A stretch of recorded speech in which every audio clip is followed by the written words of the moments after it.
Тармактык комитетке атайын протокол тапшырманы айтып кетейин дедим эле. Мына акыркы убактарда бизде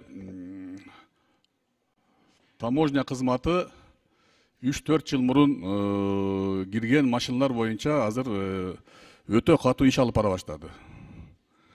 3-4 кожоюн болуп жүргөн жарандардын машиналарын стоянкага коюп, бул машина туура эмес оформление болгон экен.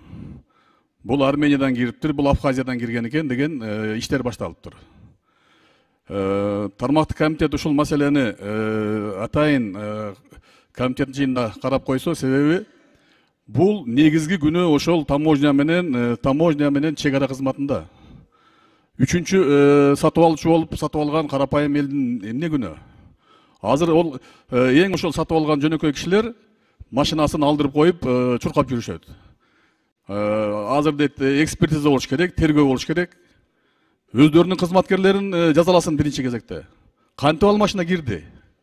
Кантип унаадан оформление болду? Тез арада ушул маселени парламент өзүнүн комитетте карап, биз точканы коюп беришибиз керек элдерге. Рахмат.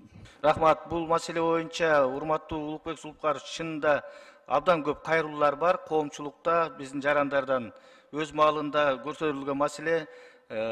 Тармактык комитет сөзсүз түрдө бул маселени карап, тийиштүү мамлекеттик орган жетекчилерин чакырып угуп, керек болсо буну пленардык жыйында да чечишибиз керек. Себеби дегенде бул чынында биздин кыргыз жарандарынын, биздин шайлоочулардын элдин чоң көйгөйүнө айланды бүгүнкү күндө. Бул көз жазында калбаш керек.